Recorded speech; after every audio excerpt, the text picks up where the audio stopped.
I am Sergeant Selena Hart, 24 years old, and the only daughter, the public pride, of Senator Alistair Hart. That night, when my jaw nearly shattered under my father's fist, because I dared to dream a dream of my own, my mother just stood there, looked at me, and said in an ice-cold voice, "Look what you've done. You got what you deserve, you useless thing." My father growled, "Maybe now you'll learn to keep that filthy mouth of yours shut." Blood seeped between my teeth, but I smiled. They had no idea what was coming. If you're watching this video, please let me know where you're from in the comments. Hit the like button and subscribe. My story might just save someone else. The argument had started, as it always did, in my father's study. It was a room designed to intimidate, a shrine to American power built in the heart of Georgetown. The air was thick with the scent of old leather, expensive bourbon, and the faint, ghosting aroma of his celebratory cigars. Behind his massive mahogany desk, a photo of him shaking the president's hand gleamed in a heavy silver frame. To its right, the American flag my grandfather had been buried with sat perfectly folded inside a cherry wood display case, a sacred relic he had co-opted for his own mythology. He was swirling amber liquid in a crystal glass, the ice clinking softly, the only sound in the room besides my own ragged breathing. "Officer Candidate School is not a discussion, Selena. It's a delusion," he said, his voice deceptively calm. It was the voice he used on television, the one that reassured millions and terrified me. "I've served for 5 years, Dad. I've earned this. It's my path." My voice was steady, a discipline learned in the field, not in this house. He let out a short, bitter laugh. "You haven't earned anything I haven't allowed. You are a Hart. Your path is the one that benefits the name. You will serve your time, you will be honorably discharged, and you will work for the foundation. You will be a pretty face on a brochure, a feel-good story for my constituents. That is your purpose." Every word was a carefully placed stone, building a wall around my life. I looked past him, at the flag in the box. My grandfather, Colonel Robert Hart, had never backed down. Neither would I. "I am a sergeant in the United States Army before I am a Hart," I said, the words tasting like freedom and treason all at once. That's when the calm shattered. He moved faster than I'd seen him move in years. The crystal glass hit the desk with a sharp crack, and his hand, the one that had signed legislation and held Bibles, balled into a fist.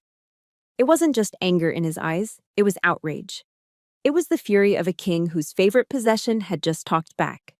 The impact was a blinding flash of white light and a sickening wet crunch. The sound was inside my head, a dry crackle of bone and cartilage. My head snapped back, and the world tilted sideways. I remember the bizarre detached thought, "He's going to stain the carpet."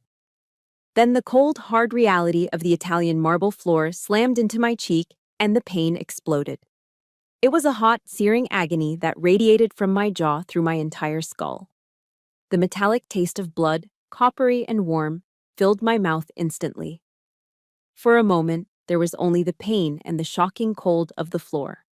Then, I heard the click of heels on the marble. Not rushing to help. A slow, deliberate approach. My mother, Genevieve, came into my blurry field of vision. She stood over me, a silhouette of tailored silk against the library lamps. She looked down, not with horror, not with concern, but with a flat, chilling disappointment. "Look what you've done," she said, her voice a frozen whisper. "You deserved it, you useless thing." The words hit me harder than the fist. The punch was an act of rage. Her words were a verdict, a confirmation of a lifetime of feeling worthless. Then came the final, soul-crushing humiliation. She lifted her foot, shod in a ridiculously expensive Manolo Blahnik heel, and nudged my shoulder with its pointed toe. It wasn't a kick. It was worse. It was the way you'd poke something dead on the side of the road. "Get up," she ordered, her voice laced with disgust. "Don't get blood on the rug. It's a Persian." In that moment, lying on the floor of my father's temple of power, I understood with perfect, horrifying clarity. My value in this house was less than that of a decorative carpet. Something inside me didn't just break, it vaporized. The part of me that had always craved their approval, the little girl who just wanted her parents to be proud, She died right there on the cold marble. And in her place, a soldier got to her feet. I didn't say a word. I pushed myself up, my whole body screaming, the room spinning. I held their gazes for a second, seeing nothing but contempt. Then I turned and walked out, leaving a small dark red droplet on the pristine floor. I didn't run. I didn't cry. I walked up the grand, curving staircase to my room, each step a measured, agonizing movement. Once inside, I locked the door. My training took over, a checklist running through the fog of pain. Assess the situation. I went into my bathroom and flipped on the vanity lights, flooding the space in a bright, clinical glare. I leaned into the mirror. The person looking back wasn't me. It was a casualty. My left cheek was already a grotesque, swelling mask of purple and red. My lip was split, and blood trickled from the corner of my mouth. I didn't see a victim. I saw a soldier who had been ambushed in hostile territory. Secure the perimeter. The locked door was enough for now. Establish communication. But first, document everything. With the precision of an intelligence analyst creating a case file, I took out my phone. My hands were shaking, but my purpose was absolute. I opened the camera. I took pictures of my face from every angle, capturing the swelling, the split lip, the blood. Then I switched to video. I hit record, held the phone up, and spoke, my voice a low, unnervingly steady monotone. Sergeant Selena Hart, 22:14 hours, assaulted by target, Alistair Hart. I saved the file, uploading it to a secure, encrypted cloud server I'd set up years ago for emergencies. This wasn't just a family fight anymore. This was an evidence log. Finally, I opened my contacts and scrolled to a single letter, K. I pressed the call button. There would be no greeting, no explanation.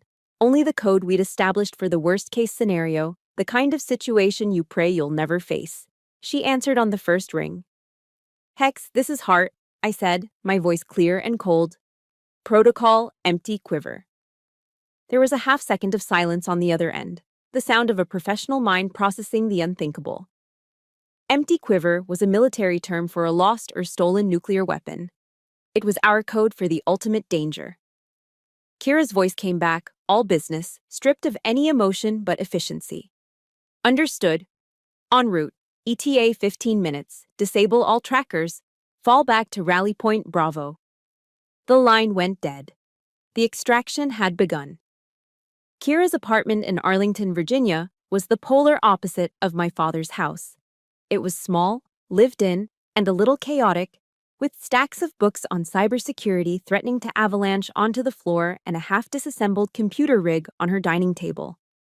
It smelled like coffee and ozone. It was the safest place I'd ever been. She had guided me to her worn-out leather couch, her movements efficient and silent. She didn't fuss or offer empty platitudes. She just disappeared into her kitchen and came back with a bottle of Tito's vodka, 2 clean shot glasses, and a bag of frozen peas wrapped in a dish towel.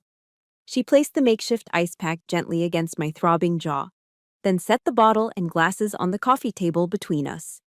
Drink, she said, her voice low. She was second-generation Russian-American, and her words were always direct, stripped of unnecessary fluff. Or don't. But I'm here. That was it. No, are you okay? No. What happened? Just the quiet, solid presence of a soldier standing watch with another. That simple gesture meant more to me than 1,000 words of comfort ever could. I stared at the bottle, the clear liquid looking like truth serum. The throbbing in my face was a dull, constant drumbeat, a physical reminder of the final, ugly crescendo of a war that had been raging my entire life. Kira sat in the armchair opposite me, watching me, her eyes missing nothing. Finally, she broke the silence, her question cutting through the haze of my pain like a laser. Why now, Hart? She asked, her voice quiet but insistent. Why not all the other times? Her question hung in the air, heavy and sharp. And it opened a door inside me, a door I had kept bolted shut for years, leading back into the darkness of the past. The memories weren't just memories, they were exhibits in a long, secret trial. A map of scars that had been drawn on my soul, one agonizing line at a time. My mind drifted back to Christmas, the year I turned 18. The whole Hart clan was gathered in the formal dining room, a scene straight out of a magazine, with glittering crystal and the scent of roast turkey and pine. I had been vibrating with excitement, holding on to a secret I was bursting to share. I had received my early acceptance letter to the United States Military Academy at West Point. It wasn't just an acceptance, it was a validation of everything I had worked for, a golden ticket to a life of purpose. When my father called for a toast, I saw my chance. I stood up, my heart pounding, and announced my news. For a moment, there was a stunned silence. Then, my father slowly lowered his champagne flute. He didn't look at me. He turned his head and looked at my mother, a strange, cold smile playing on his lips. "You see, Genevieve," he said, his voice carrying across the table. "I told you she'd never get into the Ivy League." The air was sucked out of the room. My achievement, my moment of triumph, was instantly reframed as a failure. My mother, ever his loyal lieutenant, chimed in with a light, dismissive laugh. "Don't worry, darling," she said, patting his arm. "Senator Davis's daughter just got into Yale. We can just tell everyone Selena wanted to serve her country." They turned my life's greatest accomplishment into a consolation prize, a convenient piece of political spin. I sat down, the turkey turning to ash in my mouth. No one congratulated me. They just moved on, talking about a ski trip to Aspen, leaving me to bleed out emotionally at the dinner table. They hadn't just diminished my success, they had stolen it. Then another memory surfaced, sharp and acidic. I was 16, crying in my bedroom after my first real breakup. The pain felt epic, world-ending, as it always does at that age. I sought out my mother, needing comfort, needing a sign that my feelings mattered. I found her in her walk-in closet, a space larger than my first barracks room, admiring herself in a floor-length mirror. She was trying on a shimmering Oscar de la Renta gown for some political gala. She saw my tear-streaked face in the reflection and sighed, a sound of pure annoyance. "Men don't like weakness, Selena," she said, turning back to adjust the dress on her shoulder. "Perhaps if you weren't so sensitive, he wouldn't have left. Now, pull yourself together. You're ruining my mood." That was the lesson. My pain was an inconvenience. My emotions were a character flaw. My heartbreak was my own fault. I learned to swallow my tears, to bury my feelings so deep they fossilized. I learned that in the Hart family, there was no room for a daughter's broken heart, only for a senator's perfect image. But the deepest cut, the one that still ached with a phantom pain, was about my grandfather. Colonel Hart was everything my father pretended to be. A man of true honor, a decorated Marine, a warrior with a gentle heart. Before he died, when he was frail and hooked up to machines, he had gripped my hand. His knuckles bony, but his grip surprisingly strong. "You have the heart of a fighter, kid," he'd rasped, his eyes clear and fierce. "Don't you ever let anyone extinguish that fire." My father was standing in the doorway. He heard every word. After the funeral, after we had received the folded flag and listened to the lonely sound of taps, I took my grandfather's medals, which he had left to me. I kept them in a small wooden box on my dresser. They were my connection to him, a tangible reminder of his faith in me. A week later, the box was gone. I found my father in his study, placing the medals into a new, larger display case, arranging them alongside other family heirlooms. "What are you doing?" I asked, my voice trembling. "Grandpa gave those to me." He didn't even look up. "These belong in the family collection, Selena," he said, his tone final. "They are artifacts of our legacy, not toys for a little girl to play with." He hadn't just taken some pieces of metal and ribbon. He had deliberately and systematically tried to erase my inheritance. He took the last words of a dying hero, the one person who truly saw me, and locked them away in a glass case, turning a promise into a museum piece. He was trying to extinguish the very fire my grandfather told me to protect. Back in Kira's apartment, the ice from the frozen peas was melting, dripping cold water onto my uniform. I hadn't realized I was crying. Silent tears were tracking paths through the grime and dried blood on my face. It wasn't just the punch. It had never been just one thing. It was 1,000 tiny cuts, a lifetime of being told, in a million different ways, that I was not enough. That punch was just the moment the dam finally broke. The tears from the night before had dried, leaving a salty tightness on my skin. Inside, something had crystallized. The grief was still there, but immense pressure had forged it into something hard and sharp. Purpose. My father had taken my grandfather's medals to erase my legacy. He wouldn't get to erase my future. The Hart family system of justice was broken, so I would turn to the only one I still trusted: the United States Army's. By morning, Kira's spare bedroom was a command center. I'd found a detailed street map of Washington, D.C. at a 24-hour CVS and taped it to the wall. A paper battlefield.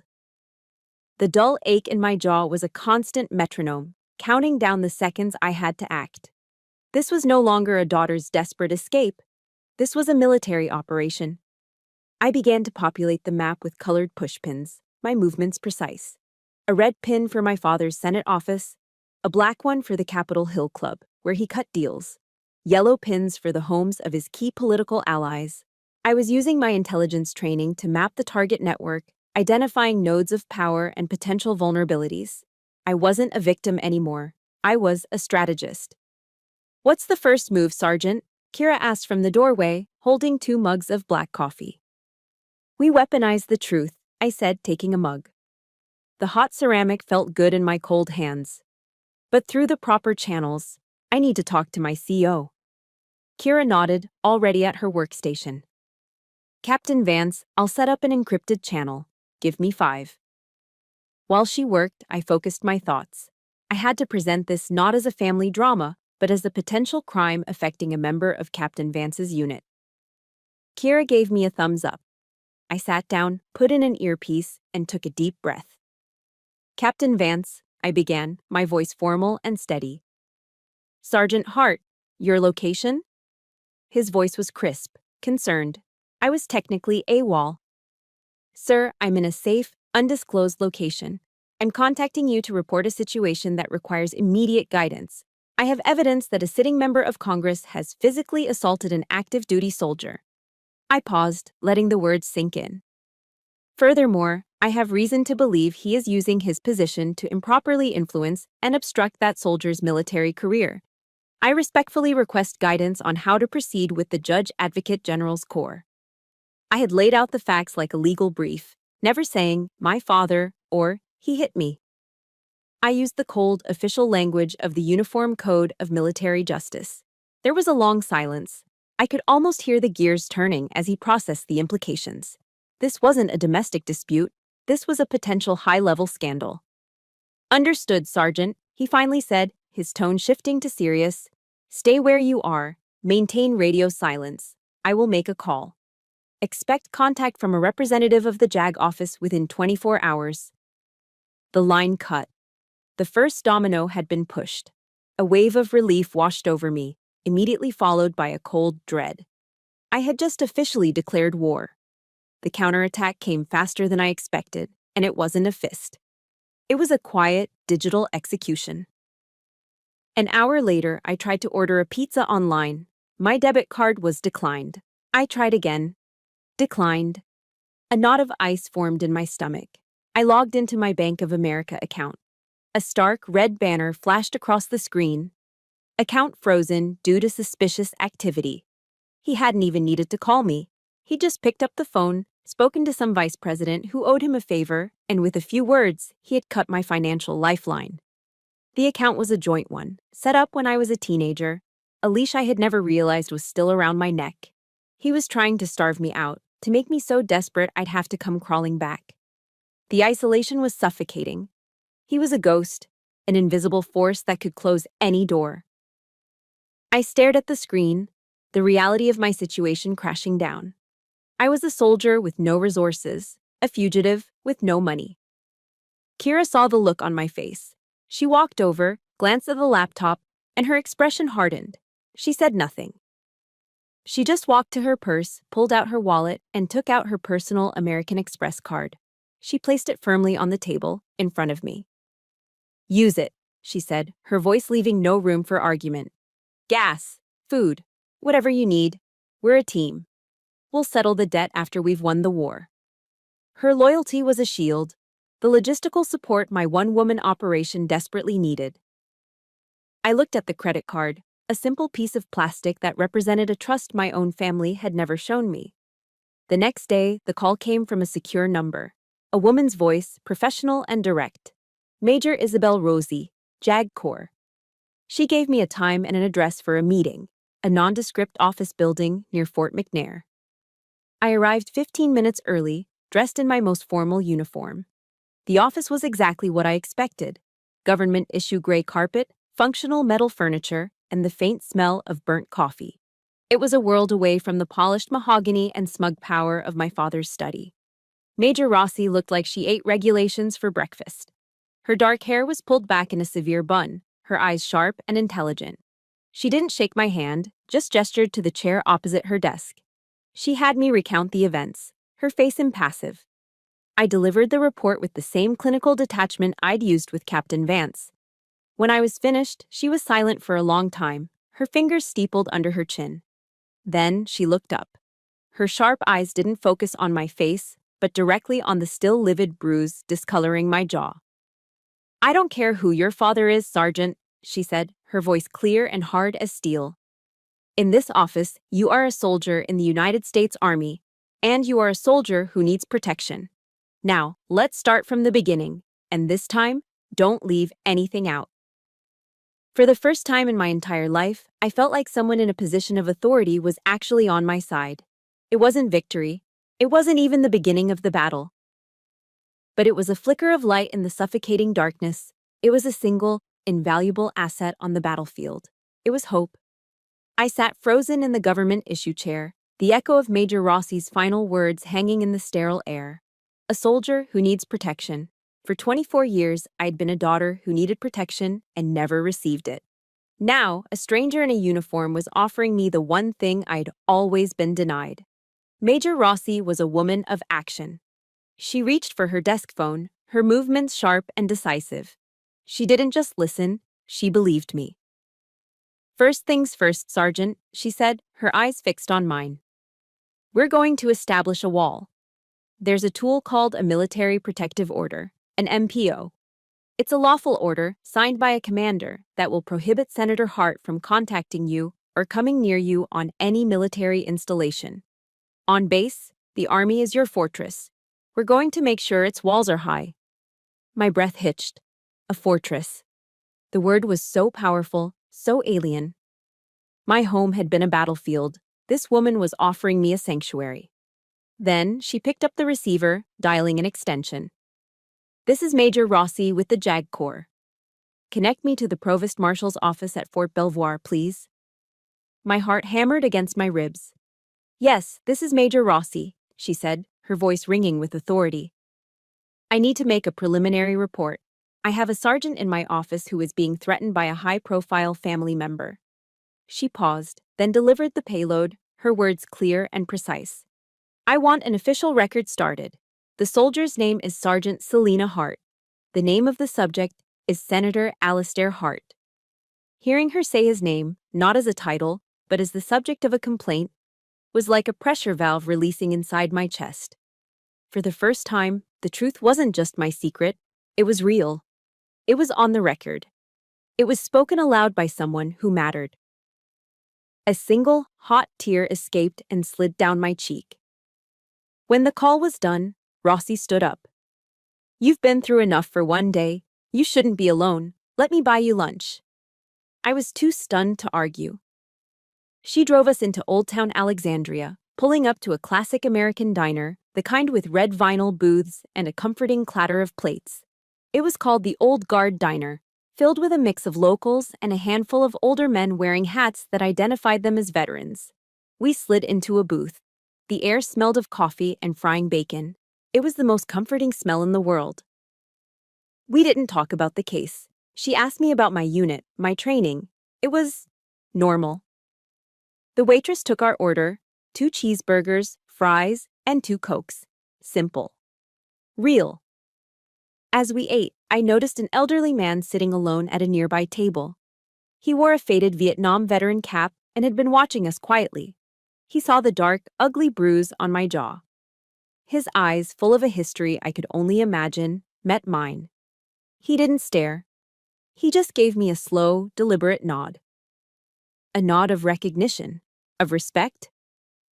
When he got up to leave, he stopped at the cash register, speaking quietly to the waitress and gesturing with his head in our direction. A few minutes later, she came back to our table. "Just so you know, hun," she said with a soft smile, "the gentleman who just left took care of your check. Said to thank you for your service." I was speechless. My throat tightened and my eyes burned. A complete stranger had shown me more kindness in a single, silent gesture than my own father had in my entire life. That simple act of generosity from a fellow soldier was so profoundly decent it almost broke me. It's funny how the smallest act of kindness from a stranger can feel like a lifeline when you're drowning. It makes you feel seen. If you've ever had a moment like that where a stranger's simple gesture changed your entire day, please support this story by hitting the like button and let me know in the comments with a simple yes. It means more than you know. When Major Rossi dropped me back at Kira's apartment, the feeling of hope had solidified into something real. It grew stronger when we walked inside. Captain Vance was there, sitting on the couch with Kira. He stood up the moment he saw me. He wasn't in uniform, just jeans and a polo shirt, but he carried the same air of quiet authority. He had brought a military-grade encrypted laptop and a duffel bag with some of my personal effects from the barracks. He didn't offer platitudes. He just looked me in the eye and placed a steady hand on my shoulder. "Sergeant," he said, his voice firm and unwavering, "you did the right thing. You don't have to carry this alone. We are your unit. We are your unit." The words settled deep in my bones. I looked around the small, cluttered living room. Kira, my best friend, my digital guardian angel. Major Rossi, my legal counsel, my shield. Captain Vance, my commanding officer, my steady anchor. This wasn't a collection of individuals. This was a team, my squad, my real family. The family you choose. That night, however, I was reminded that the enemy was regrouping. An email landed in my new, secure inbox. It wasn't from my mother's personal account. That would be too traceable. It was from the public relations address of a children's literacy charity she chaired. The subject line read, "Regarding the health of our daughter." My blood ran cold. I opened it. The message was a masterpiece of corporate speak and veiled threats, clearly drafted by expensive lawyers. It spoke of my recent emotional difficulties and how the family was united in our commitment to providing her with the support she needs during this challenging time. It was a brilliant, insidious attack. They weren't denying what happened. They were reframing it. They were laying the groundwork to paint me as unstable, unreliable, and hysterical. They were trying to discredit their witness before she could even take the stand. The war wasn't just going to be fought in a courtroom. It was going to be a war of narratives, a battle for the truth itself. And they had just fired the first shot. The hope I'd felt was a fragile, newborn thing. It didn't take long for the shadows of my old life to try and snuff it out. The email from my mother was the opening salvo in a new kind of war. A psychological siege designed to breach the walls my new family had just begun to build. The three of us, me, Kira, and Major Rossi, were gathered around the encrypted laptop in Kira's living room, which now permanently smelled of stale coffee and determination. We treated the email not as a letter, but as enemy intelligence. "She's smart," Kira said, her fingers flying across the keyboard, tracing the email's path. "Or her lawyers are, sent from a third-party server registered to the charity. Harder to prove direct intent to harass." Major Rossi leaned in, pointing a pen at the screen. Her face was grim. "And the language is the key. Look here, emotional difficulties, providing her with the support she needs. This is a preemptive strike, Sergeant. They're building a legal foundation to declare you mentally incompetent and unreliable witness. This isn't a mother's plea. This is a strategic move in a very big chess game." A cold dread trickled down my spine. They weren't just trying to get me back. They were trying to erase my credibility, to turn my truth into the ravings of a troubled girl. As if on cue, my phone buzzed.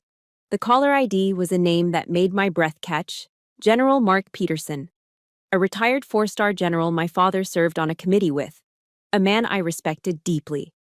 My first instinct was that he'd heard and was calling to offer support. My second, colder instinct screamed that it was a trap. I looked at Kira and Rossi. "It's General Peterson." Rossi's eyes narrowed. "Answer it. Put it on speaker." I swiped the screen, my thumb trembling slightly. "General Peterson, sir." But the voice that answered was not the general's. It was the smooth, practiced baritone of my father, oozing a sickeningly false concern. "Selina, darling, thank God. Your mother and I have been worried sick." My stomach churned. He had used a respected man's number to bypass my defenses. "Mom hasn't eaten or slept," he continued, his voice thick with manufactured emotion. "You're listening to outsiders, people who don't understand our family. Just come home, sweetheart. We can fix this." I said nothing. The silence stretched, a taut wire of defiance.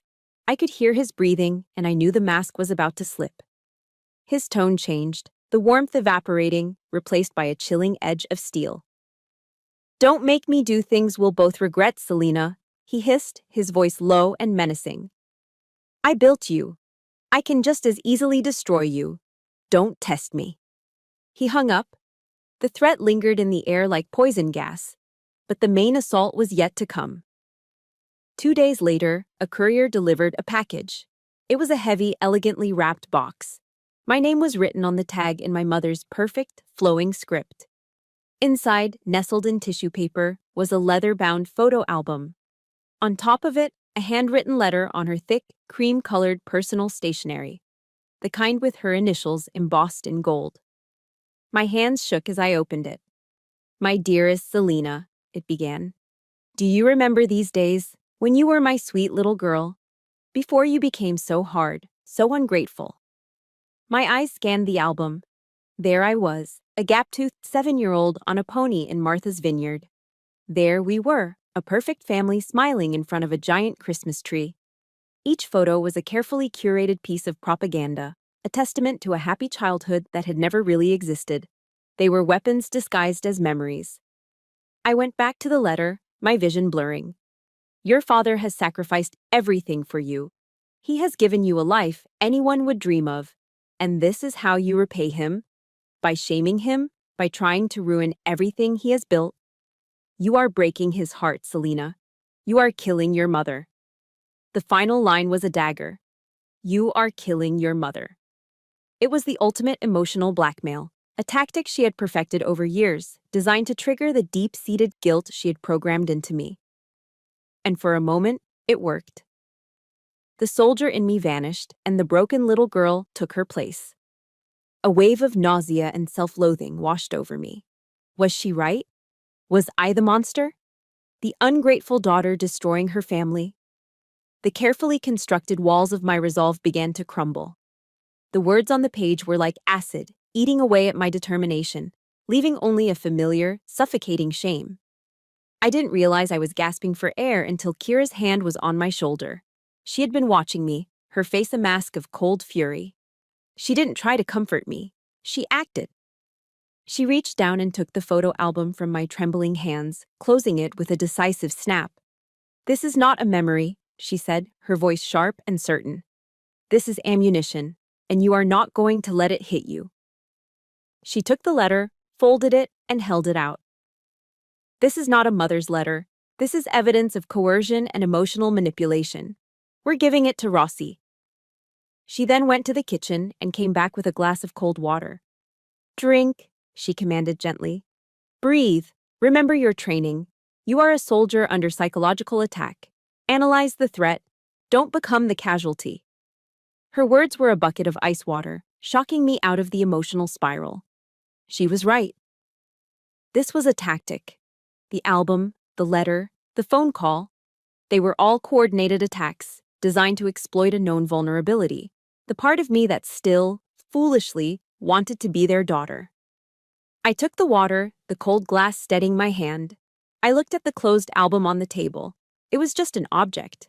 The letter was just paper and ink. They only had the power I gave them. In the soldier's creed, There's a line: I will never leave a fallen comrade.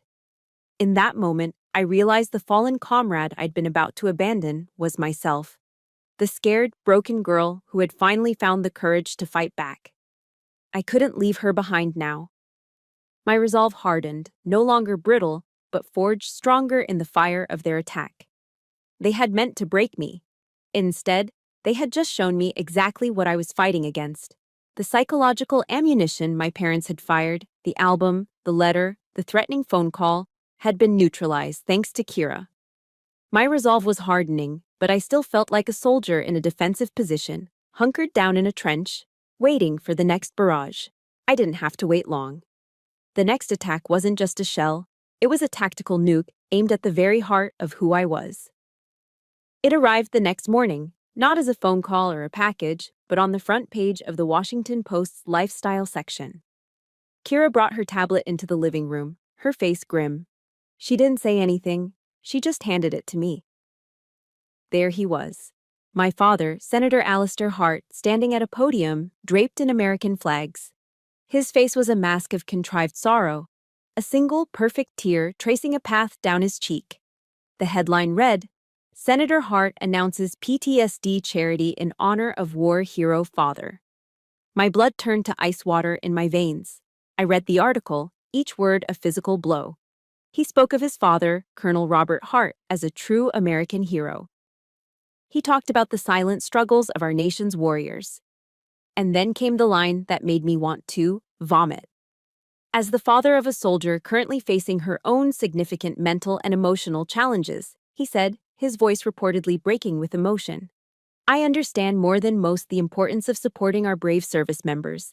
This foundation is my promise to them and to my own daughter that they are not alone. I stared at the screen, at the picture of my father crying his crocodile tears. He was using my grandfather's name, a name synonymous with honor and integrity, as a shield for his own monstrous behavior. He was weaponizing my pain, twisting it into a prop for his own political theater. He was taking the one pure good thing in my life, the memory of the only man who had ever truly believed in me, and desecrating it in public for his own gain. He wasn't just attacking me anymore, he was attacking my grandfather. He was dancing on his grave, and in that instant, something inside me snapped. It wasn't loud. It was a quiet, clean break. The part of me that was still afraid, the part that still hesitated, the part that still felt the sting of a daughter's pain. It was gone. Vaporized. In its place was a silence so profound, so cold, it felt like the vacuum of space. There was no more doubt, no more fear. There was only a pure, crystalline rage. I slowly lowered the tablet and stood up. The room came into sharp focus, every detail crisp and clear. Enough, I said. My voice was perfectly level, without a single tremor. It was the calmest I'd ever felt in my life. Kira and Major Rossi, who had arrived for our morning strategy session, both looked at me. They saw the change in my eyes. He just crossed the last red line, I said, my voice as cold as the marble floor in my father's study. I looked from Kira to Rossi, my gaze steady. I have given you evidence. I have given you my testimony. Now, I'm going to give you a weapon. It's time to go on the offensive. Before Rossi could voice the caution I saw forming on her lips, I walked over to my phone. My heart wasn't pounding.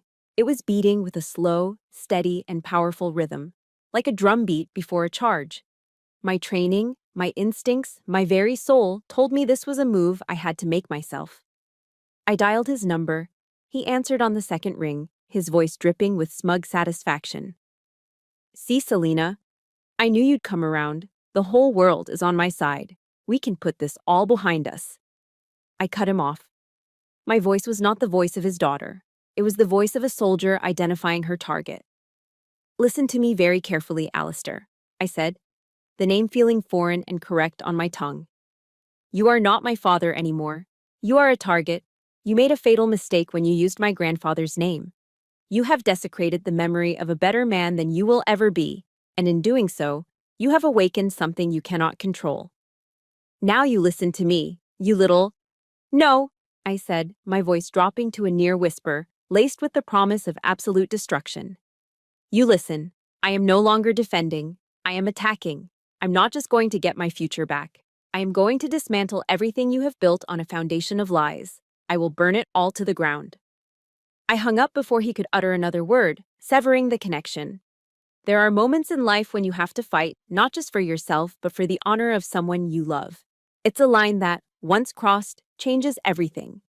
If you believe in fighting for the people who matter, please support this story by hitting the like button. And in the comments, just type the first initial of the person you would go to war for. Let's fill this space with the strength of our loyalty. I turned back to Major Rossi, the fire that had been smoldering inside me, now a controlled inferno in my eyes. The transformation was complete.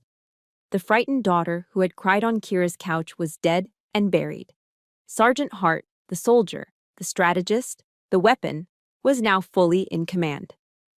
Major, I said, my voice ringing with newfound authority. I am ready to testify.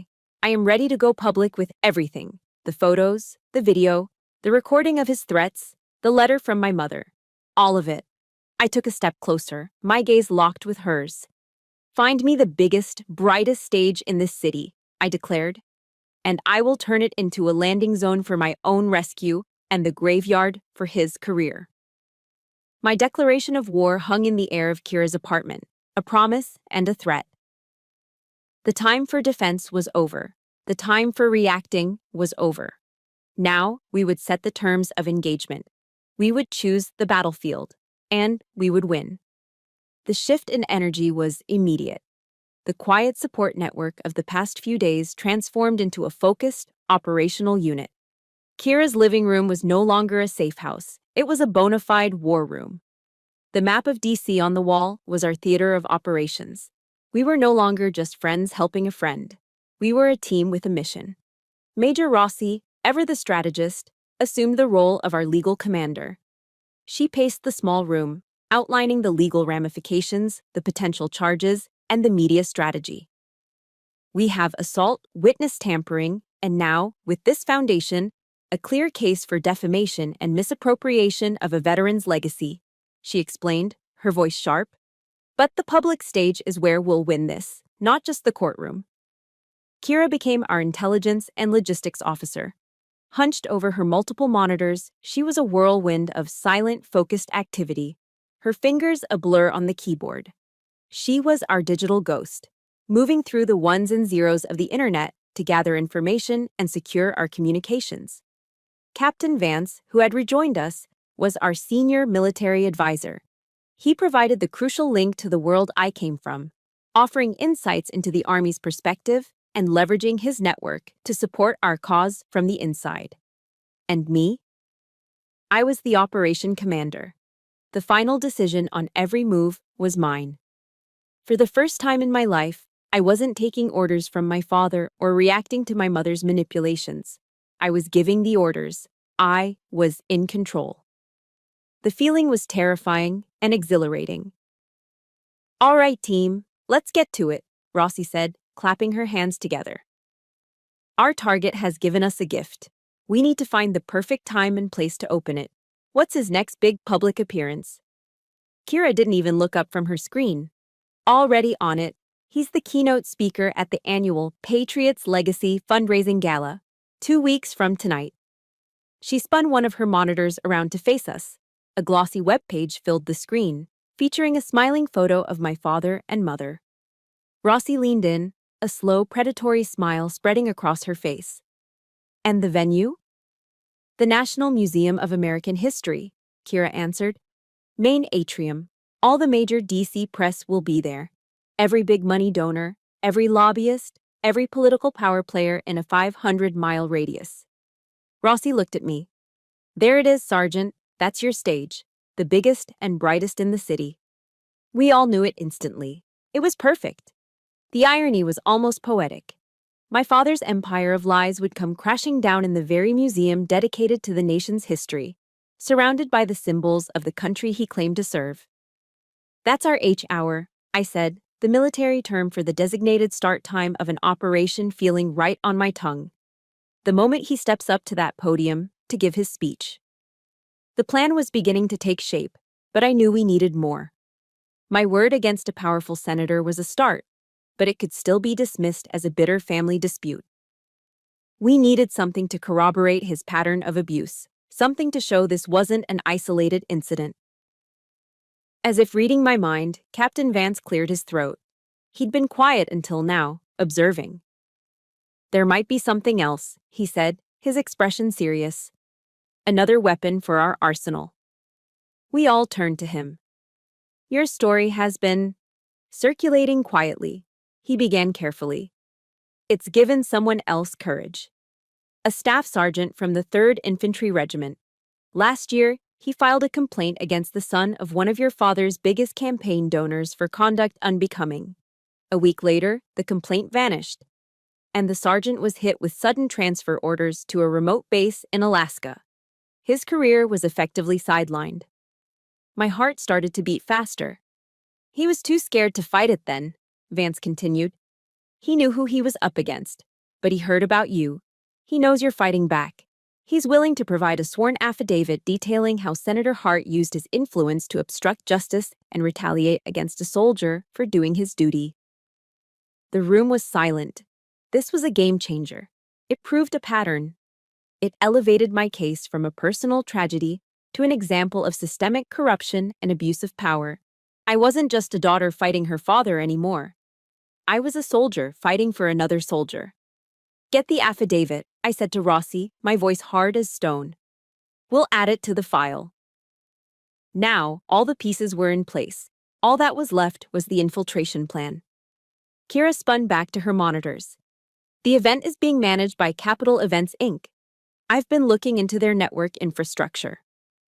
She brought up a complex diagram on the screen. "Their vendor portal has a security flaw. It's not a hack, it's just sloppy admin work. I can create a legitimate work order for a freelance AV technician for the night of the gala." A plan began to form in my mind, the details clicking into place like the well-oiled parts of a rifle. "You have someone you trust?" I asked. Kira smirked. "I have a whole network of people who owe me favors and don't ask questions. Our guy will be inside with full access to the sound and projection systems." The final piece was me. I would have to be there. Not as an attacker, but as the loving daughter. The prodigal child returned to the fold.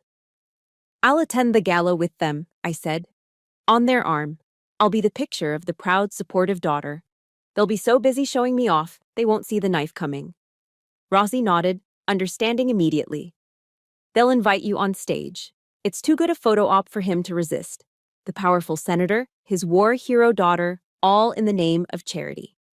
"Exactly," I confirmed. My pulse was thrumming with adrenaline. "And when he invites me to speak, I'll walk up to that podium, look out at the cameras, and I'll say my line."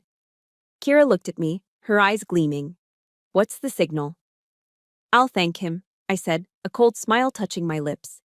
"And then I'll say, I'd like to share a few images of the support my family has given me." And that's when our AV tech hits the button. Kira finished, her own smile matching mine. "And switches the video feed from the charity's logo to the contents of your secure server." The plan was audacious. It was dangerous, but it was perfect. We had the location. We had the time. And we had the secret weapon. The operation was a go. The main atrium of the National Museum of American History was a cavern of marble and echoes, glittering with the self-importance of Washington, D.C. Chandeliers dripped light onto a sea of tuxedos and designer gowns.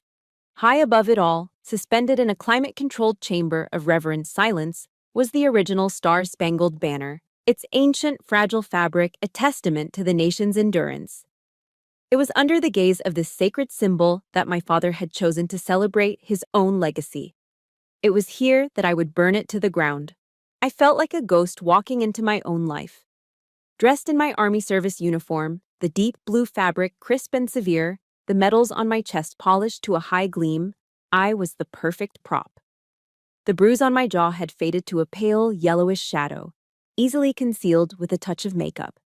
To the world, I was Sergeant Selena Hart, the patriot daughter of the great Senator Alistair Hart. My parents flanked me, parading me through the crowd like a prize-winning racehorse. My father was in his element, shaking hands, clapping backs, his voice booming with false sincerity. My mother, elegant in a sequined gown, smiled a smile that never reached her eyes. They were so proud, so utterly clueless. I smiled, I nodded, I shook the hands of powerful men whose names I knew from the news. Inside, my heart was a trip hammer against my ribs, and every nerve ending was a live wire.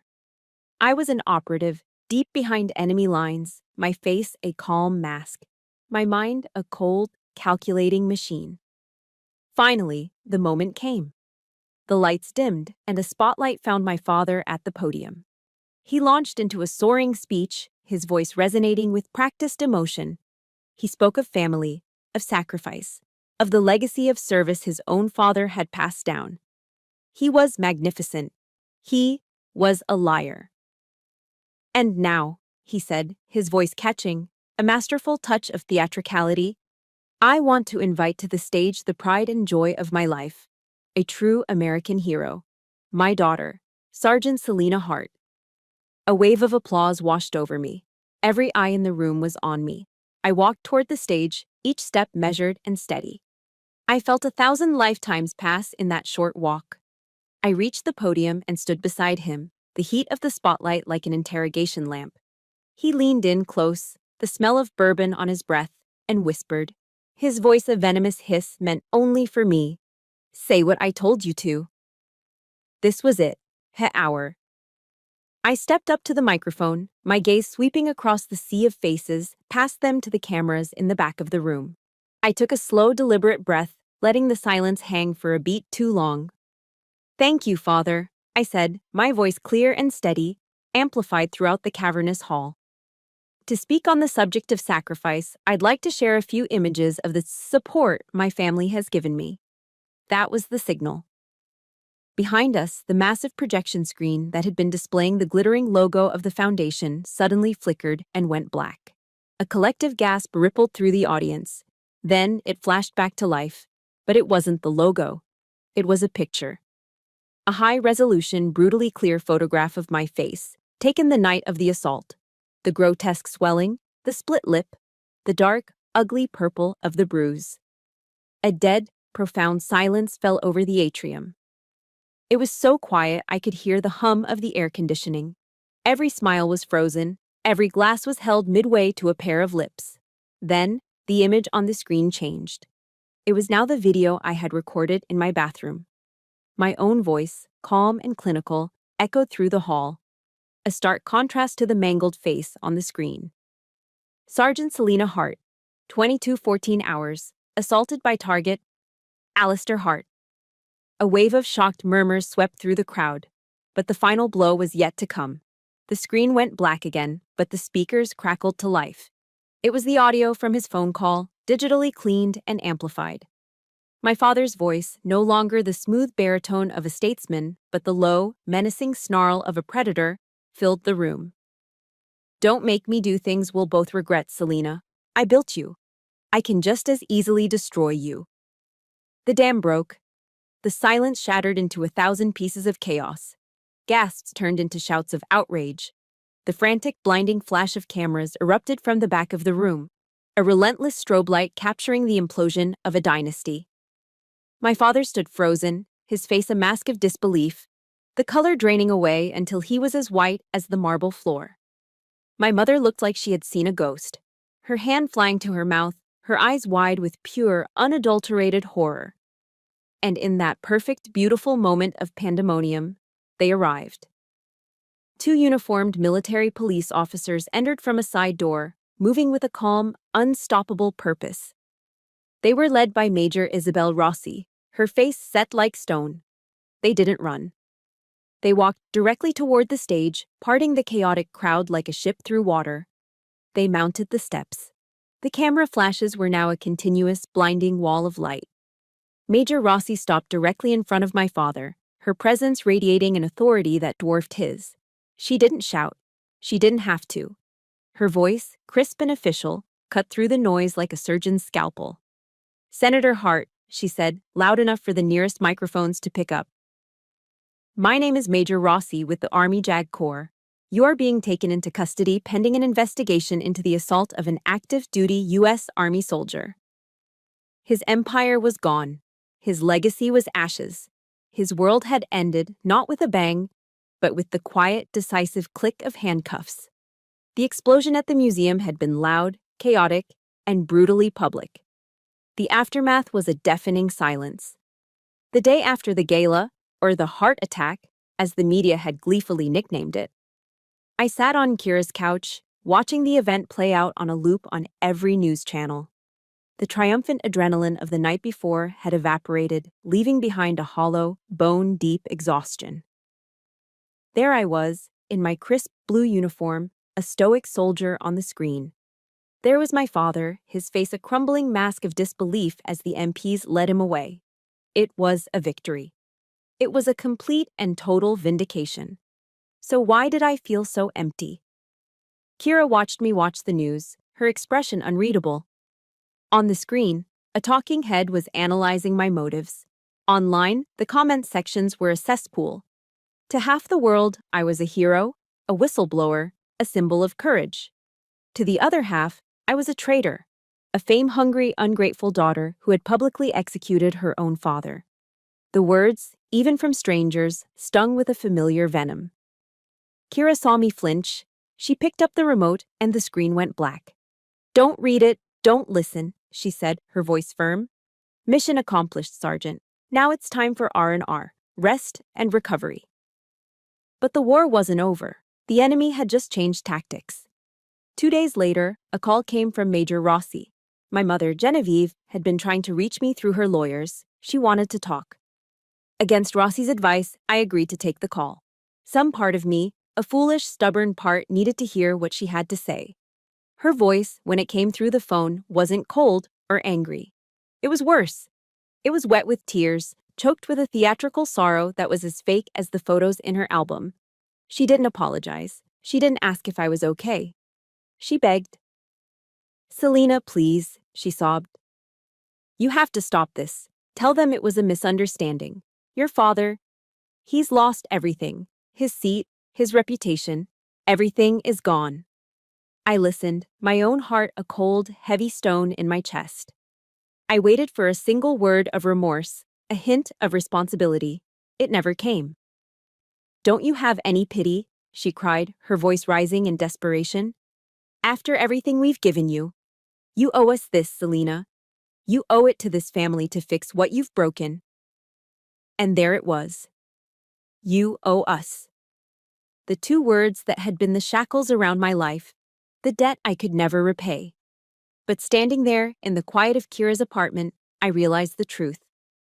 I took a deep, steadying breath, the memories of 1,000 slights, a million moments of being made to feel small and worthless, flashing through my mind. "My debt is paid, Mrs. Hart," I said, the formal address feeling right. The word mother no longer fit. "I paid it with my youth, I paid it with my dreams, and I paid it with my blood on your Persian rug. As of this moment, I don't owe you or anyone a single thing." I ended the call and blocked the number. There was no anger, no satisfaction, just a profound, aching sadness for the mother I never had. That was the last time I ever spoke to her. The final ghost was my father. My Army-mandated therapist, a kind but no-nonsense major, suggested I see him one last time. Not for him. For me. For closure. So, a week later, I found myself walking through the sterile, echoing corridors of a federal detention center.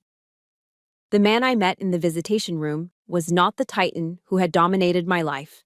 Stripped of his tailored suit and his aura of power, he looked small, older. The fight had gone out of his eyes, replaced by a sullen, resentful emptiness. He was sitting behind a thick pane of plexiglass. We spoke through a crackling intercom. He tried one last time to deploy the old weapon. "I did it all for you, you know," he said, his voice a pathetic rasp. "Everything I built." I held up my hand, a simple gesture that silenced him. The power dynamic had finally, irrevocably, shifted. "No," I said, my voice calm and even, devoid of the anger he expected. You did it all for you. I didn't come here for an apology because I know you're not capable of one. I didn't come here to gloat. I leaned closer to the glass, making sure he saw the clarity in my eyes. I came here to tell you that you have no more power over me. I'm done being afraid. I'm done being angry. I took a breath and said the words that were for me, not for him. And I forgive you. A flicker of triumph sparked in his eyes, thinking he had won. I extinguished it. Not because you deserve it, I continued, my voice soft but unyielding. You don't. I forgive you because I deserve peace, and I can't have it as long as I'm carrying around all this hate, so I'm putting it down, right here, with you. I stood up and walked away without looking back, leaving him alone with the ruins of his life. Later that afternoon, I did one last thing. I walked to the Vietnam Veterans Memorial, the great black granite wall cutting a wound into the earth of the National Mall. I walked along its polished surface, my own reflection moving with me, superimposed over the endless names of the dead. I wasn't looking for anyone I knew. I just walked until I found a name. Hart. Sergeant David R. Hart. I didn't know him, his story, or his sacrifice, but he was a brother in arms, a name that connected me to a legacy of service, not of tyranny. I stood there for a long time, my fingers tracing the cold, carved letters of his name. Then I reached into my pocket and pulled out the key to the house in Georgetown. The one I had carried for years, a symbol of a place that was never truly a home. I held it in my palm, the metal cool against my skin. It was heavy with the weight of memories I no longer wanted to carry. I looked down at the paving stones at the base of the wall. I found a small dark crack between two of the stones, and with a quiet final exhale, I let the key drop. It disappeared into the darkness, the sound barely audible. I was letting go of the past. I was walking away, a free soldier, no longer bound by a name, or a house, or the ghosts that lived inside them. 1 year later. The key I had dropped into the cracks of the DC pavement had closed a door. Today, I was opening a new one. The Georgia sun was warm on my face, a stark contrast to the cold political shadows of Washington. It glinted off the single, polished gold bar on the collar of my uniform. Second Lieutenant Selena Hart. The name felt new. It felt right. It felt like mine. I stood at attention on the parade ground at Fort Benning, surrounded by my graduating class from Officer Candidate School. The ceremony was a blur of crisp commands, starched uniforms, and the proud, tearful faces of families in the stands. My family. I scanned the crowd and found them easily. Kira was there, trying to look stoic but failing, a huge, goofy grin on her face. Next to her was Major Vance, he'd been promoted, and Major Rossi, who had flown down from DC. They weren't sitting in the front row reserved for VIPs. They were just there, in the thick of it, my family. The one I had chosen, the one that had chosen me back. As the commanding general spoke, I subconsciously touched the side of my jaw. The scar was still there, a faint, silvery line visible only in the right light. It no longer felt like a mark of shame. It was a medal, a silent testament to the hardest battle I had ever fought. A reminder that the deepest wounds can heal into the strongest parts of you. My first assignment as a new officer wasn't a briefing with generals or a strategic meeting at the Pentagon. It was a talk with a group of fresh-faced privates, kids barely out of high school, their faces a mixture of bravado and terror. I stood before them in a simple classroom, not as the daughter of a disgraced senator, but as their platoon leader. My story, in its sanitized, official form, had become a quiet case study on leadership ethics at West Point and other academies, a lesson on the abuse of power and the duty to protect one's subordinates. But these kids didn't need a case study. They needed a leader. I didn't tell them my story, not the details. But I told them the truth I had learned. There will be times in your career, I said, my voice quiet but carrying to the back of the room, when you will be tested, not just by the enemy, but by the very structure you are a part of. You will be asked to be silent when you should speak. You will be made to feel small when you are doing something great. I looked into their young, hopeful eyes. I am here to tell you this. Your voice matters. Your integrity matters. The most important job of a leader is not to give orders, but to listen. It is to create a space so safe that your soldiers can tell you the truth, no matter how hard that truth is. You look out for your team. You protect your people. You never, ever let your soldiers fight their battles alone. That is not a suggestion. That is an order. A few weeks later, a letter arrived for me. It was forwarded from Major Rossi's office. The envelope was plain, the return address from a university in Ohio. Inside, the letter was from the Colonel Robert Hart Memorial Scholarship Fund, the foundation I had established with every penny of the civil settlement I'd won from my father. It wasn't a foundation to burnish a false legacy, but one to build a real one. It provided scholarships for young people leaving abusive homes to pursue their education. The letter was from the fund's first ever recipient. It was written in the earnest, slightly messy handwriting of a young woman. Dear Lieutenant Hart, it read, my name is Sarah. I'm the first person in my family to go to college. I didn't think it was going to be possible. The news stories about you were everywhere last year. I know the media gets things wrong, but I saw the look on your face that night, and I recognized it. It was the same look I had in my own house. Seeing you stand up gave me the courage to leave. This scholarship isn't just paying for my books, it's paying for my freedom. You didn't just save yourself. You're saving us too. I folded the letter, my vision blurred with tears. Not tears of sadness, but of a profound, overwhelming gratitude. My father had tried to steal my grandfather's legacy, to twist it into a tool for his own lies, but he had failed. The true legacy of Colonel Hart wasn't a name on a building or a collection of medals in a glass case. It was the unextinguishable fire of a warrior's heart, and it was my honor to pass that flame on. The final scene of my old life was an ending. The final scene of my new one is a beginning, and it repeats every morning. It's 0500 hours. The air is cool and damp, the sky just beginning to blush from black to a deep indigo. I stand in front of my platoon, 40 young soldiers, their breath misting in the pre-dawn chill. Platoon! I call out, my voice sharp and clear. Fall in. They snap to attention. I look at their faces, at the trust in their eyes. Forward, march! And we begin to run. The only sounds are the rhythmic pounding of our boots on the pavement and the steady cadence of our breathing, a living, breathing machine moving as one. We run as the sun begins to crest the horizon, painting the sky in brilliant strokes of orange and pink.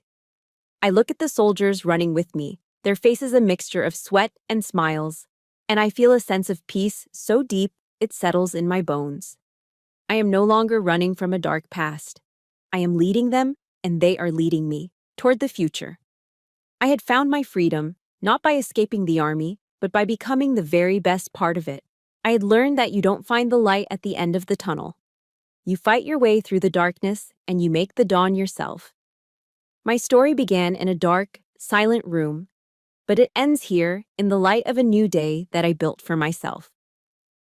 If you take one thing away from my journey, let it be this. Your past does not get to write your future. You do. Your legacy is not what you inherit, but what you have the courage to create from the ashes. Thank you for listening. If this story resonated with you, or if you know someone who needs to hear that they are not alone, please share it. Your support helps these stories reach the people who need them most. Subscribe for more.